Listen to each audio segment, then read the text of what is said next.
নমস্কার, আমি ডাক্তার প্রকাশ Mallick, consultant homeopath. দীর্ঘ 39 বছর ধরে হোমিওপ্যাথি চিকিৎসার সঙ্গে যুক্ত আছি। আজকে যে বিষয়টা নিয়ে কথা বলবো সেটা হলো স্তনে ব্যথা।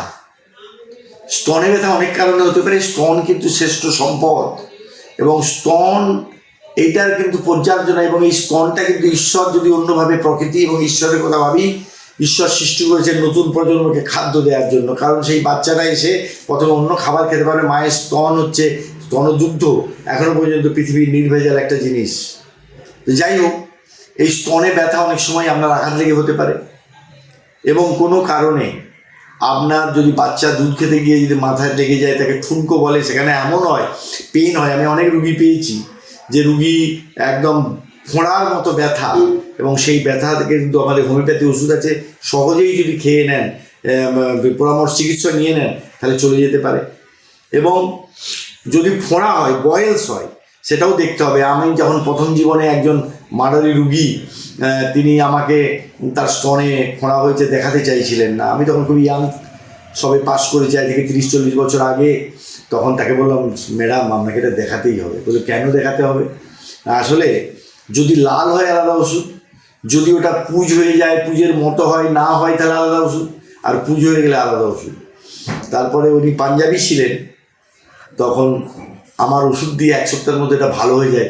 আমাকে এসে বলে, you are so great sir, আমি আমার এই যন্ত্রণার হাত থেকে রক্ষা পেলাম।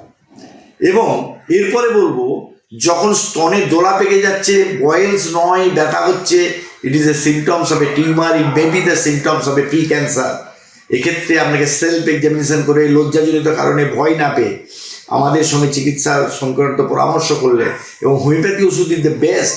কারণ আমার কাছে এরকম একটা পেশেন্ট এসে সম্প্রতি, সে যখন ক্লাস 8-এ পড়তো, তার স্তনে একটা টিউমার হয়েছিল, অপারেশন করে দিয়েছে। তারপরে তার লেফট ব্রেস্টে হয়েছিল, সেটাকে অপারেশন করেছে। সে যখন 12-এ পড়ে, এখন সে কলেজে পড়ে, এখন বারবার হচ্ছে বলে সে আমাদের শরণাপন্ন হয়েছে। তাই অপারেশন ইজ নট সলিউশন, এটা আমি বারবার বলি। তা সত্ত্বেও অনেকে মনে করে না, এবং ওই পেশেন্টগুলো ভুক্তভোগী, তারা আজকে এসে আমাদের শরণাপন্ন হয়েছে, অনেক ভালো আছে এবং ভালো হয়ে গেছে বলা যায়।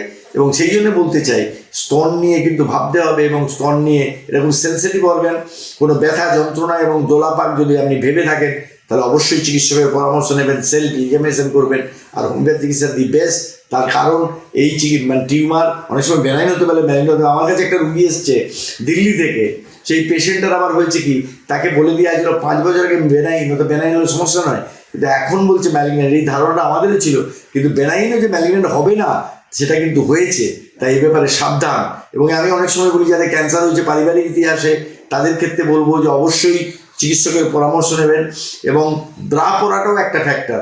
সফট ব্রা পরবেন। বাচ্চা মেয়েদেরকে যাদের স্তন শুরু হচ্ছে, এবং তাদেরকে কিন্তু আপনারা সহজেই সফট ব্রা পরাবেন, এবং রাত্রিবেলা ব্রাটা খুলে শোয়াবেন, তাদের রক্ত সঞ্চালন হবে। নাইটি পরে শোবেন, কখনোই প্যান্টি পরে শোবেন না। সার্বিক সব নিয়েই কিন্তু একটি জীবন, এবং এই সেন্সিটিভ, এবং এখন ইদানিং স্তন ক্যান্সার প্রচুর বেড়েছে। এই প্রসঙ্গে আরেকটা বলে থাকি যে অনেক সময় ছেলেদেরও কিন্তু ব্রেস্ট ক্যান্সার হতে পারে। ছেলেদের ব্রেস্ট ক্যান্সার আমি পাই, 2-একটা পেয়েছি, যেহেতু ক্যান্সারের চিকিৎসা করি। কিন্তু ছেলেদেরও হতে পারে। ব্রেস্ট কিন্তু আমাদের প্রত্যেকের আছে, কিন্তু পুরুষের সেটা রুডিমেন্টারি অবস্থায় থেকে যায়। কিন্তু কোনো কোনো ক্ষেত্রে অনেক সময় গাইনোম্যাস্টিয়া হয়, কেউ টিপে দিলে কোনো কারণে সেটা হরমোনাল ডিসব্যালেন্সে বেড়ে যায়, সেটা তো হোমিওপ্যাথি ওষুধে ভালো হয়ে যায়। আর যদি ভালো হয়ে যায়, তাহলে কিন্তু সেটা ক্যান্সার পর্যন্ত ঘোরায় না। কিন্তু আমি 2-একটা পেয়েছি যে পুরুষের ব্রেস্ট ক্যান্সার, অর্থাৎ পুরুষের ব্রেস্ট ক্যান্সার হয় না, এই ধারণাটা ভুল।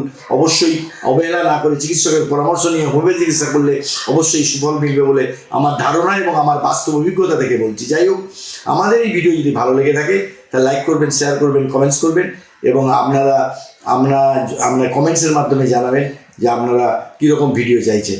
আর যারা সাবস্ক্রিপশন করেছেন তাদেরকে ধন্যবাদ, যারা করেননি তাদেরকে অনুরোধ করব যে যাতে সাবস্ক্রিপশন করলে আমাদের পরবর্তী ভিডিওর নোটিফিকেশন চলে যাবে, যার প্রেক্ষিতে আপনি সহজেই দেখতে পারবেন। আপনার উপকারে লাগলেও লাগতে পারে। নমস্কার।